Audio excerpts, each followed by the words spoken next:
Okay, guys, hello and welcome to the Guest Life Podcast, episode 34. Today, we are so lucky to have Mike Valchuk. He is not only a great friend of mine, but he's a big human being in the personality area. Came in with one eye going the wrong way today. We're going to laugh at him as we go on today. He's talking design and construction. He is the co-owner of Building Dreams Contracting, Inc. All around great guy. A little bit of a comedic, whatever you want to say. Welcome, Mike, to the show. Thank you for having me. It's my pleasure. As we talked about before, guys, this podcast, it wouldn't be here without everybody tuning in. So we want to thank everybody.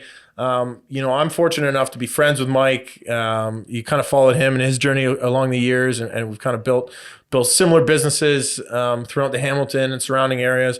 And today we're just going to hear about his story as an entrepreneur, as a father, as a fitness enthusiast, a book lover, and let's get her going. Awesome. Well, thank you very much. I'm really looking forward to sharing the story and how we got here. That's it. So as we're going to start off, Building Dreams Contracting, Inc., tell us a little bit about, I know the brand, the logo, you can't miss the truck when it's driving by. Tell us a little bit about it.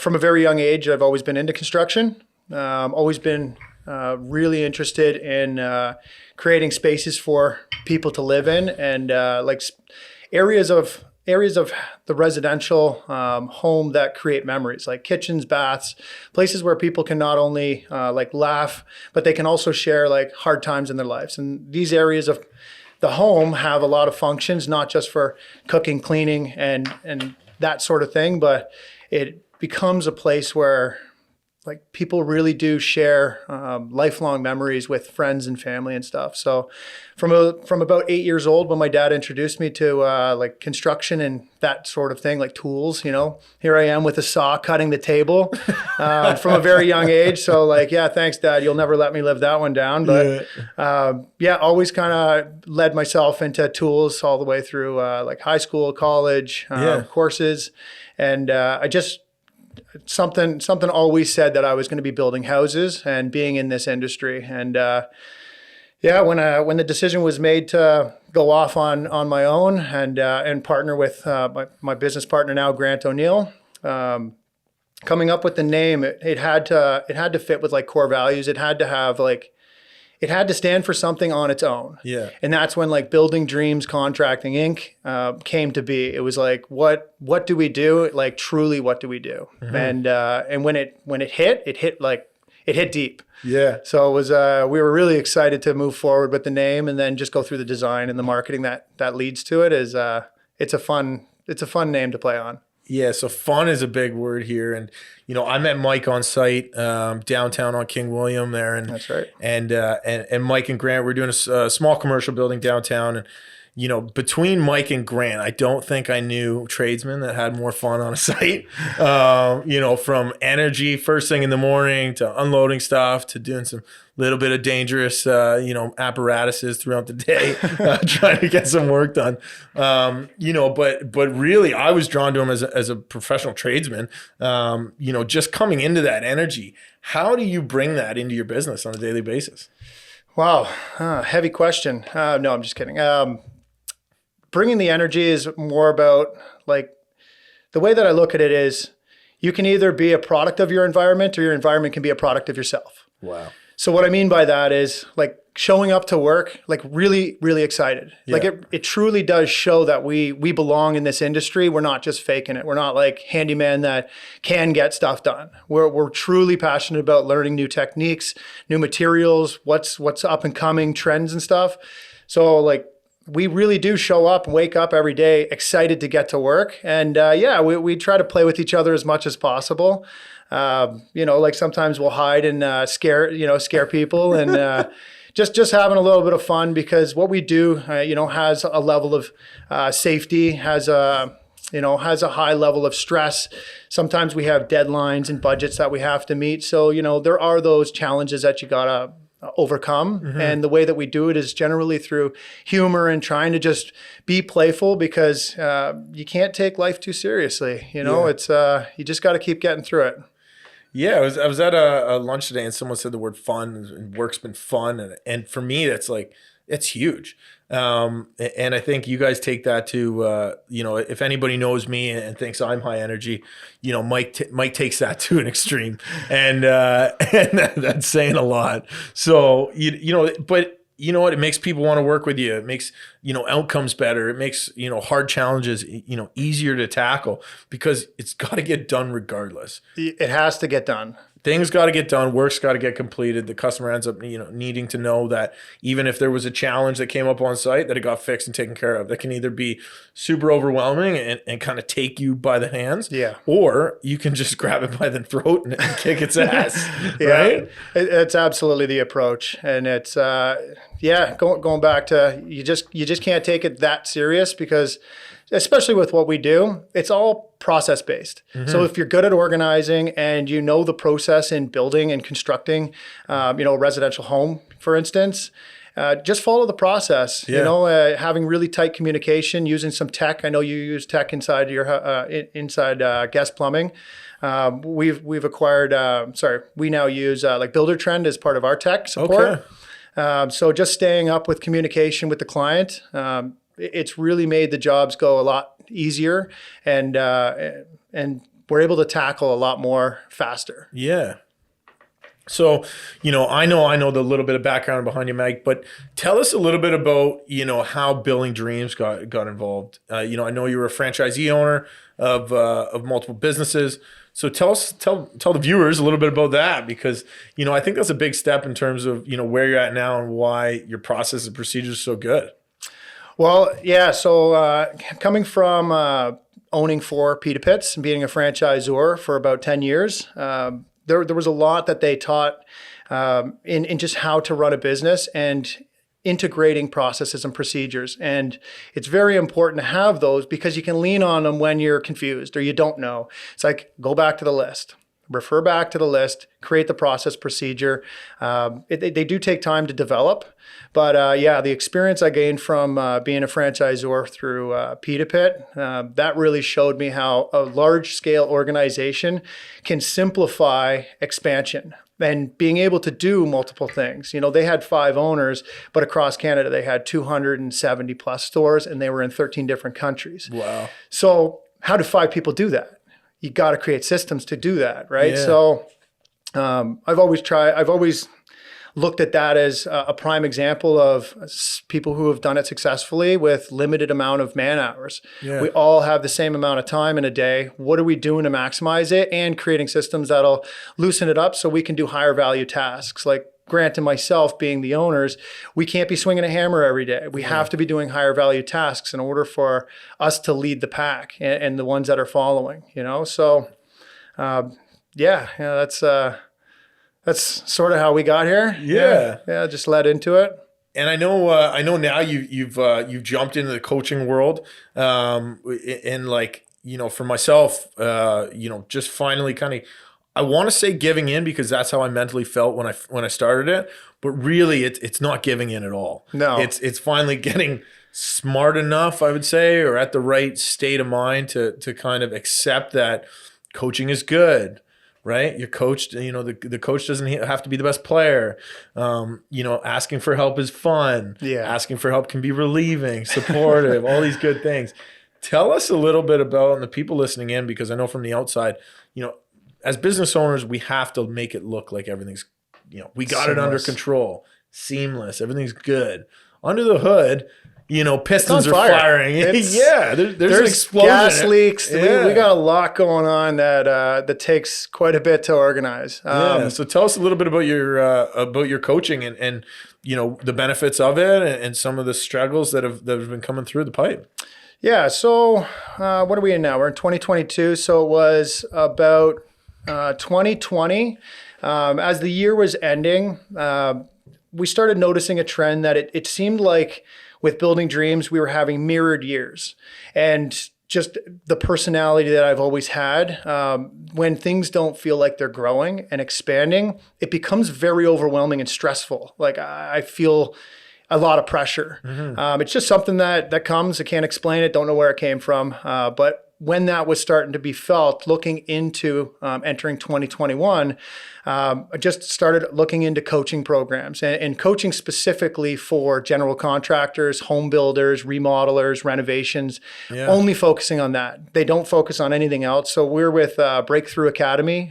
They're from the west side of Canada, and they've been super instrumental with what they do, how they hold us accountable. We do group sessions every other week. So we're a part of a community of people across North America and some people that are overseas. We have and then every other week in between, we have one-on-one sessions with our coach. So that's when we dive into what's called a GSR, their goal setting and review. They dive in and they say, like, what do you want to do? What parts of your business do you want to work on? How can we help facilitate? We have systems, templates, things in place that are 80% done. You have to do the 20% work. And sometimes that 20%, although the number is small, it's a lot of work. And then they hold you accountable. So 2 weeks later, when you jump on a one-on-one, they're like, here's the meeting. This is what you said you'd do. What did you do? Did you do it? How did you do it? Did you fall short? Was it a hit or miss? So it's always exciting when you're able to be like, yo, I hit it, like you killed it. And then sometimes you got to be honest. Like, there is no lying in this. You're only lying to yourself. The coach is there to just, pretty much show you the mirror. So yeah, it's been great. They've helped us develop a lot of systems, and the business is shown. And do you recommend that to someone maybe starting out or kind of getting to that stage where, they're feeling that overwhelm, or they're feeling, we don't like to use the word stress on the podcast, but those challenges that come up, how would you recommend that to somebody else? So is there a everybody certain time and point that someone would be ready? I think everybody that jumps into the world of coaching, there's like one side of the coin is not having coaching. And then when you make the step and you hire a coach, it becomes overwhelming because coaches do cost. You do have to pay for that service. A good coach will charge you for it. So like even with us, we were in a position where we did have, we were financially stable to be able to take on coaching. But even with that, you do think, is this going to work? You have your doubts. So to anybody that's listening, I would really say, if you in your gut believe that you have like the tenacity to just make sure that you're going to do what it takes, then I'll guarantee it's going to work. Yeah. Because they are going to challenge you. You just don't know what those challenges are yet. But if you're up for the challenge, that's the main part. Are you going to step up to the plate and swing the bat when the pitch is thrown? Yeah. That's going to be the important one. And if you know that about yourself, being reflective, I think anybody can hire a coach and do really well at it. Yeah. But yeah, you gotta show up. Yeah, man, I would take that and run with it. I really agree with Mike's point there. Like, getting to that point of, okay, the work's out there. Am I gonna want to do it when I have someone to hold me accountable to do it, right? Mm-hmm. I relate business to going to the gym all the time, right? You got to eat right and work out, right? You know what you got to science in business. It's science. if in business you don't know what you're gonna do, you still, and then you get told by your coach and he supports you or she supports you through that journey, you still got to do it. Yeah. Right. All the information can be there. So yeah, it's a huge hurdle for I think anybody to kind of step into. But I think once they do, anybody that I know that I know on the back end is doing the work has said the financial burden that you think it's going to be up front, it pays for itself 10 times over. Yeah, that is going to be true with what I've seen, even with the coaching that you've taken on, the change I have seen in you and your business. I looked up to it as well. And, so that was a nice helping support that I knew other people that were doing coaching and were successful at it. Yeah. So that was really important. And to your point, you can have all the knowledge you can consume as much knowledge as possible.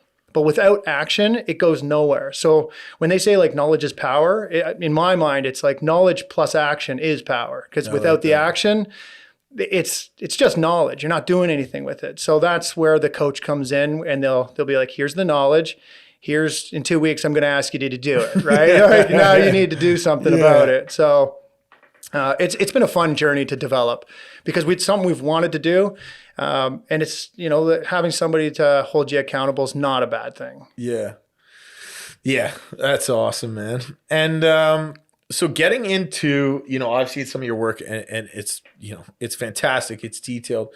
How do you bring kind of the hard, grit of construction into some of the design stuff that you guys do to put out, if you guys, his website's going to be on there, but, checking out some of the finished product that you guys do and really some of the techniques that you guys bring into your construction.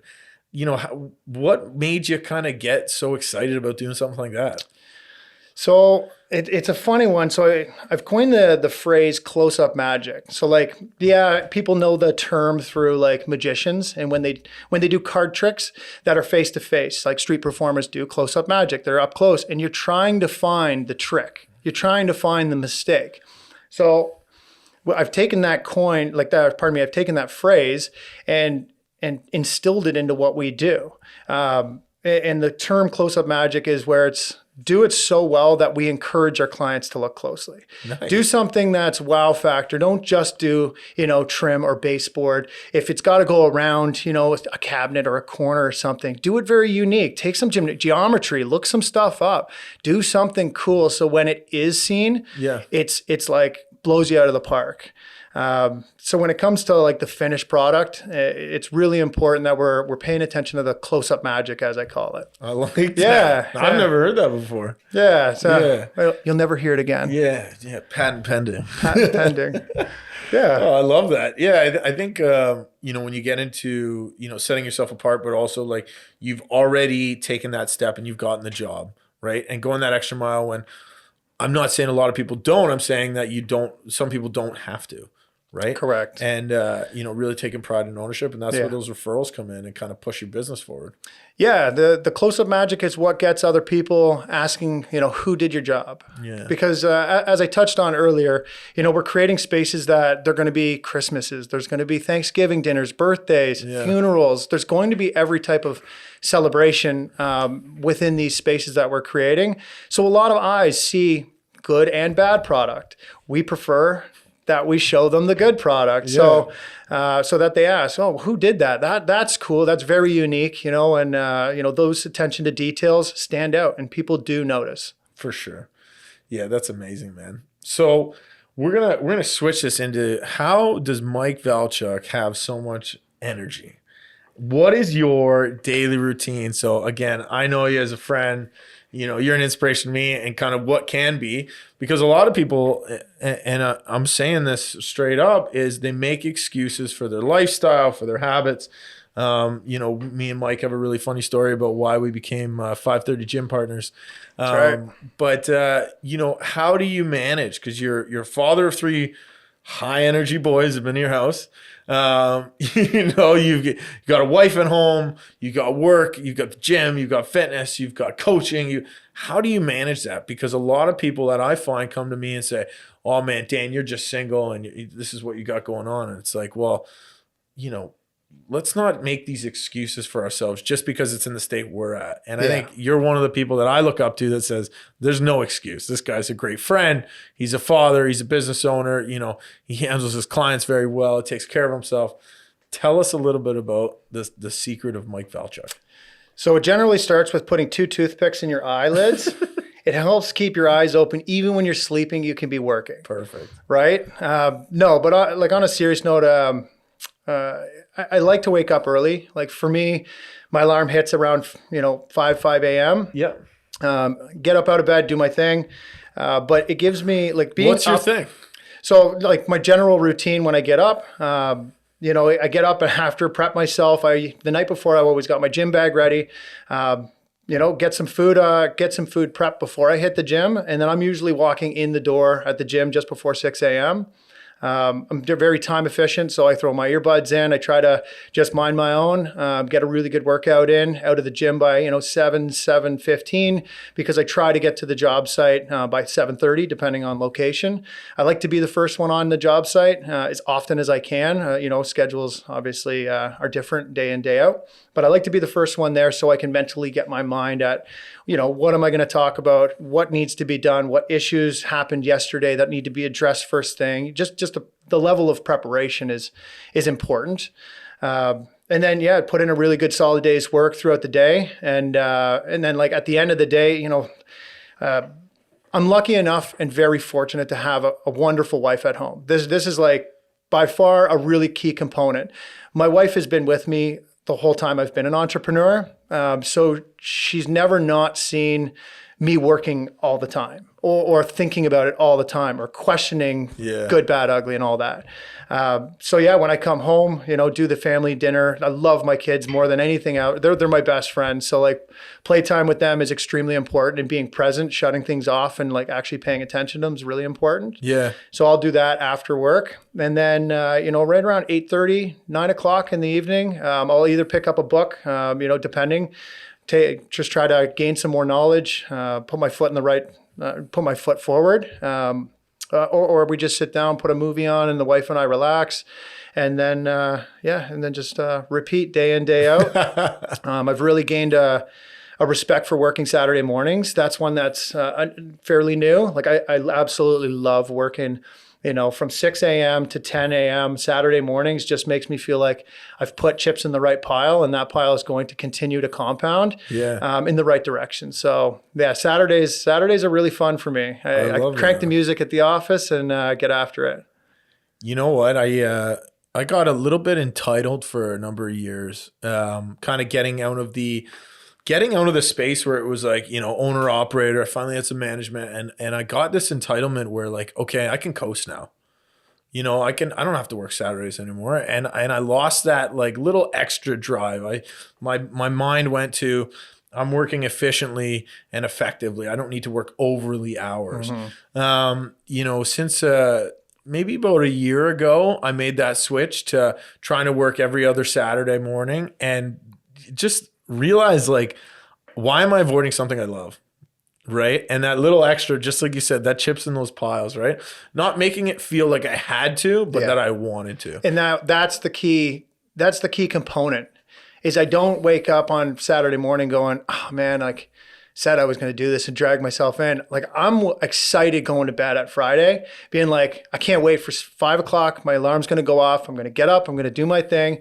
6 a.m. I'm at the gym, do a quick workout at the office, music up. I'm alone. I can be alone. I can focus on things that I want to think about. Yeah. Nobody's pulling at my attention. And then by the time I step foot back in the door, 10:15, 10:30, I'm full of energy. I can provide for my family. I can be there. Yeah. My mind's not on the work because I just took care of some of the things that maybe were loose ends from the week. So it's been really instrumental since I've started doing it. Yeah.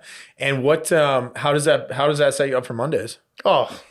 Yeah, there's no question that you're much better set up on Monday. You're much more prepared on Monday. If anybody's out there listening, go and find Mike on a Monday morning at a job site. It's like watching probably a theatrical movie, fully action-packed, ready to go. Like Bruce Willis, Die Hard. Let's go. Let's go. Kick down the door. Yeah. And if you're one of those guys that's on his site and you might have had a rough weekend, like get the hell out of the way because he's coming. Kick the tires, light the fires, and leave no stone unturned. There you go. Tell us a little bit about a book you're reading right now. Reading for myself has been a huge change. I used to say I'm not a reader. That's bullshit. I read a lot now. And I think for a lot of tradesmen, especially, that mindset, because I've had the conversations with you as well as others. It's like, I don't really read, or I just do the e-read or something. Like, tell us a little bit about a book you're reading that's really stood out. Well, the one that I'm reading right now is called Markup and Profit. Is the contractor's guide to just making sure that you're pricing things right. So in the industry of renovation, remodel, general contracting, building of homes, there's a 95% failure rate in our industry. People just don't make it. They don't understand their numbers. They don't charge enough. They don't charge enough to stay afloat. It's not like anybody's trying to charge too much. They need a certain amount in order to keep the doors open. So this book has been extremely instrumental in just teaching it's essentially a course. Like the book is very, very involved. It is a textbook that needs to be studied in order for it to be understood. And that's exactly what I've been doing, is literally taking notes, highlighting, reading, rereading, applying. I got little sticky notes. That's been really, it's been fun. I like reading. Like you're saying, some people say, I don't really enjoy it. I'm enjoying learning better techniques to be successful in our business and be able to provide for not only my family, but all of our employees and their families. Like I have a responsibility to them. So developing more knowledge in our industry is only going to help us expand and succeed. So yeah. And you normally read mornings, nights?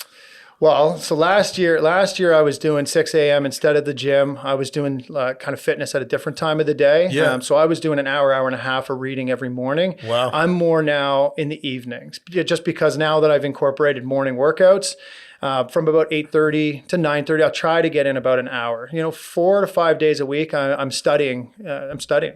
Wow. Yeah. I want to be better, right? And how are you going to do that? You got to continue to be a student. 100%. And I think it's a huge, it's a humbling feeling when you kind of understand what you're going to be taking in on a daily basis, right? Yeah, absolutely. So you're looking to learn, you're looking to kind of attract those new things.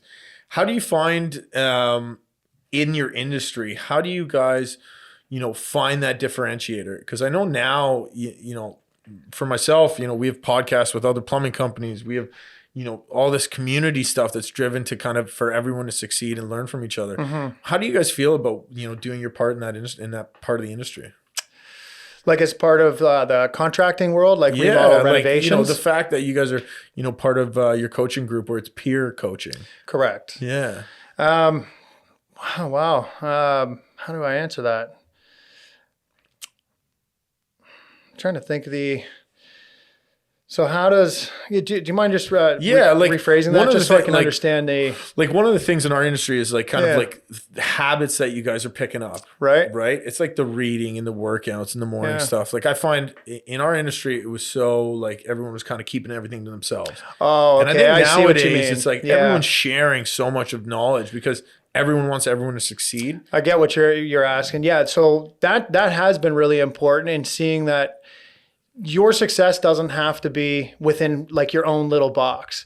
Sharing your success with some of the other contractors, like using, for example, and I love it because I'm usually behind the Instagram. So I chat with all sorts of local contractors that are in the exact same industry that I'm doing, in the exact same town, potentially bidding against the same projects. And it gives me nothing but pleasure to have really good conversations with the ones that are doing well and that are like actually showing that they can make general contracting remodels look good and feel good. Yeah. Because we get a bad rap, right? Like there's a lot of,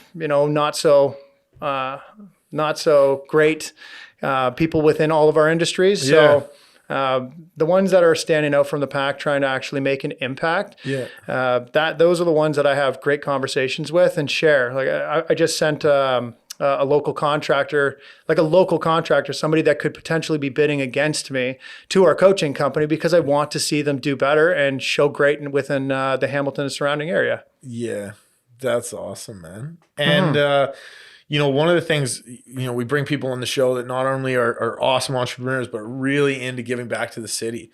Tell us a little bit. I'm not going to brag for you. You can brag for yourself, but tell us a little bit about some of the stuff you're doing for the community. Because we see it and we love it. What was some of the stuff you were doing, some of the stuff you've done going forward? Yeah, so around Christmas, we linked up with a local radio station, AM 900, Y108. The radio station around Christmas was doing a Christmas toy drive. So we partnered with them and created Dreams Come True, playing off our name, of course, toy drive. So we collected toys for the Child's Fund of Hamilton. Okay. And the radio station now, during March Madness, the basketball, during March Madness, they've created a spinoff called March Padness. And what it is we collect female hygienic products. Okay.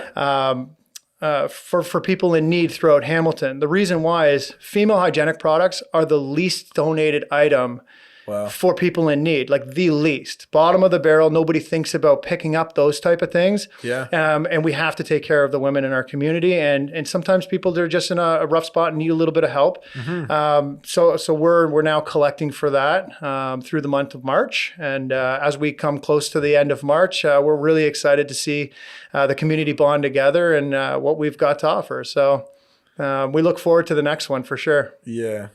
Oh, it's amazing seeing, how many toys you guys, put together around the Christmas time and obviously in March, just doing your thing. And, So much fun. It's so important to give back to our communities and kind of, really see, when things are going well and things are thriving, even if business isn't always, I think people assume business is always doing well if you're in business. Right. But, being that facilitator for that community care. Yes. Yeah. Yeah. So younger Mike Valchuk walking out the door, going to put his tool belt on. What advice would you give to him coming up the ranks? Put your head down and work. There really is no special recipe. You got to put in your work. Yeah. You got to just get after it. Be excited about what you choose to do. That's another important one. Don't go into the day and day just being, miserable. Just be happy, right? Like go after it. Grab the bull by the horns and work really hard at what you want to do. That's amazing. So guys, we're coming up to a wrap here. Mike, it's just an absolute, showcase of what an entrepreneur is like day in and day out. Someone that doesn't want to kind of settle for average. That's for sure. Mike, thank you so much for being on the podcast. Thank you very much for having me. Here with the Guest Life podcast, one of the questions we always ask ourselves is why not me? Why not now? And really showcasing, what it takes to get to that next stage. You've got to ask yourself on a daily basis, what am I doing differently? Why can't I be doing what I want to strive to do? So, Mike, we're going to have all his Instagram, website, everything on display on the links below. And thank you guys for tuning in. Episode 34. It's amazing that we've been able to make it this far. And Mikey, thank you so much for coming on. Congratulations. All right.